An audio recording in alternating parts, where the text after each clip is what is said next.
Hello there, everyone, and story ninjas in the house.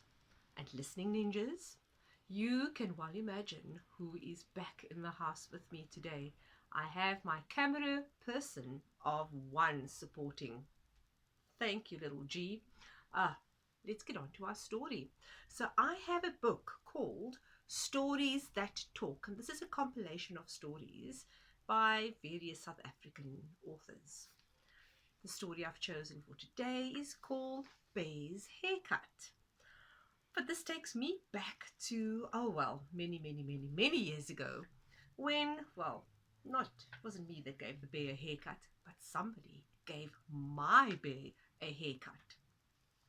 So before we start the story, let's just think about, has there been a time when someone has done something not too nice to us or to our things?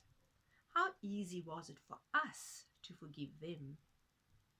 And forgiveness may be a huge word for many of us, but I think if we listen to the story, we may start to get an idea of all the feelings that go around this forgiveness. So let's hear about Bear's haircut. I'm sure you want to meet Bear. Let's have a look. Oh goodness, a cute little teddy bear like many of us have. Well, Bear's haircut was written by Nola Turkington and illustrated by Joseph Mogisha. Well, on Pumeza's 6th birthday, Mama gave her a toy. Bear. Well, Bear had bright eyes, golden brown hair, just like mine, a small black nose, and a smiling mouth. And on the front of his red vest, in big letters, was written, let's have a look again, I love you, please love me. Well, everywhere Pumeza went, Bear went with her.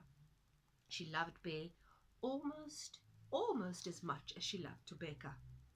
Now Tobeka was her 5-year-old next door neighbor and her very best friend. One afternoon, Mama had an appointment at the salon. Pumeza and Tobeka watched through the window as the hairdresser cut Mama's hair. Tobeka was especially interested. Yes, I think at that age, scissors, hair, that combination is of great interest. She watched carefully how the hairdresser snipped off the hair with the razor sharp scissors. Oh, it looked so much fun. And it looked so easy.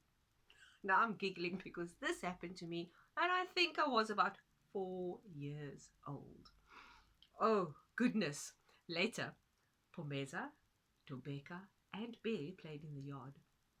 After a while, Tobeka ran inside. Wondering what she's up to? Yes, me too. Well, she came back carefully carrying her grandmother's scissors. Can I cut your hair? She asked Pomeza.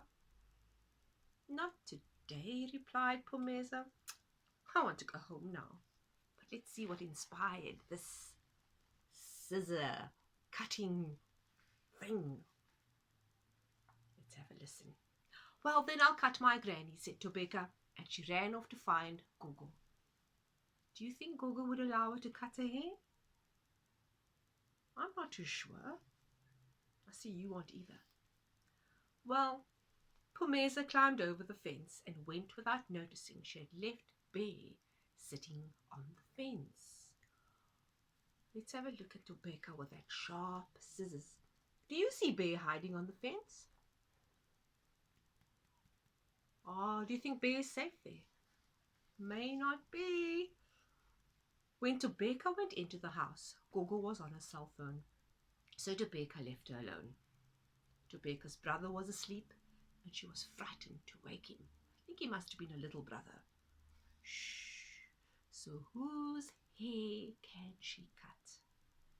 Outside, Lotto, the dog, started barking. Waving Gogo's scissors, Tobeka walked down the back steps towards him. Do you think it happened? Well, Lotto took one look at the scissors and ran off down the road with his tail between his legs. Clever dog, safest to be away from them. Well, only there was left. Yes, propped up against the fence. I'm going to show you a picture. Don't be too shocked, because this is something that I've seen for myself. Ha! Tobeka sat with Bear on her lap. Snip, snip, snip went scissors. A large clump of golden brown hair floated to the ground. She leaned back. She had a look.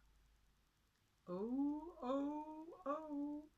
There was a big, bald patch on Bear's head. Oh! Now, Tobeka was worried. Could well imagine. Was it her bear, first of all? No. Was she supposed to be playing with big, sharp scissors? No. Well, she thought, it looks bad.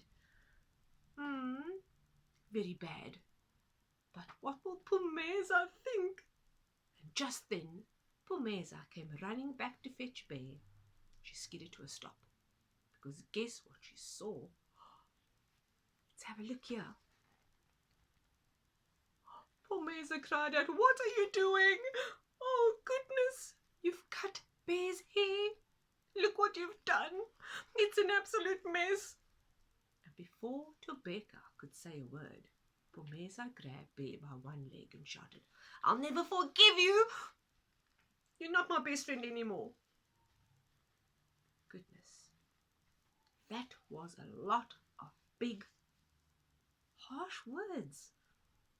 And well, off she went in a terrible temper. I can well imagine how Phumeza felt.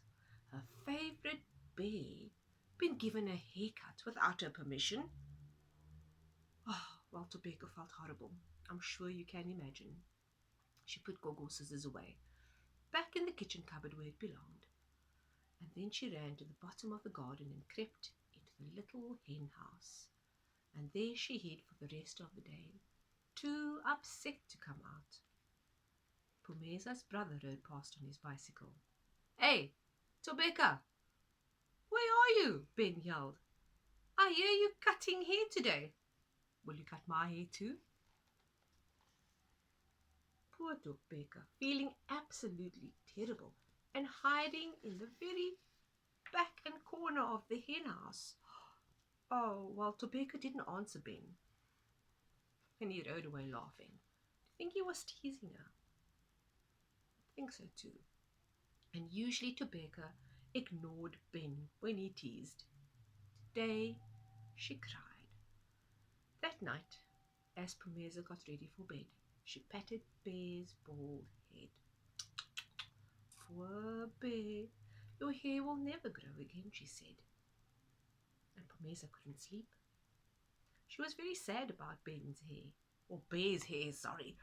But even more, her heart was feeling heavy and sore when she remembered the look on Tobeka's face. She tossed and she turned and she buried her face in the pillow. But remember what she said, eh? Yes. So those words seemed to have played itself again and again in her head. I shouldn't have shouted at Tobeka. I could see she was upset already. I said such nasty things. We remember those words. While Phumeza thought about the day Mama gave her 2 pieces of cake, one for herself and one for Tobeka. In front of her best friend, she'd eaten both pieces. Well, Tobeka forgave her and didn't tell Mama about how greedy she'd been. Phumeza thought about that. She thought really long and hard. Phumeza thought about the prayer family often said about asking God to forgive them. And now Phumeza felt ashamed. It really wasn't a good feeling. Poor Phumeza. Now feeling ever so sad, unable to sleep. Well, at that moment, somebody came knocking at her window. Tap, tap, tap, tap. Who do you think it is? Pomeza sat up. Ooh, goodness. Tapping at her window. She was a bit scared now.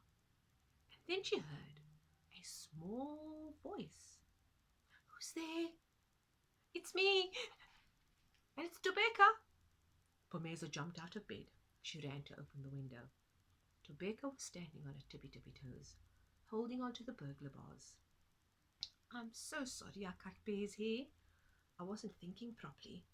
Please, please forgive me. And what do you think happened next? Well, Pomeza hugged her best friend through those burglar bars and said, I've forgiven you already, and I'm very sorry that I shouted at you and said those mean, harsh things. Well, the girls talked until Tobeka couldn't hold on to the bars anymore.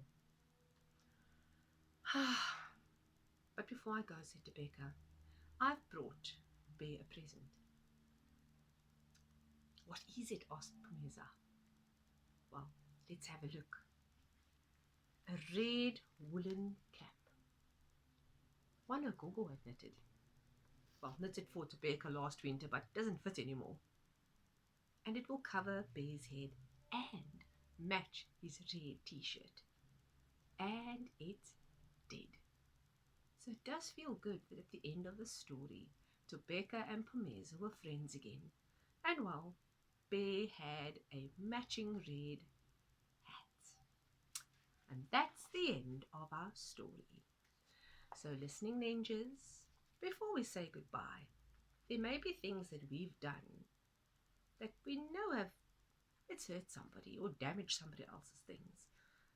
So maybe we should be ready to either ask for forgiveness, because it's never nice just leaving things hanging there. And, well, we should be forgiving to others too. So until next time, goodbye.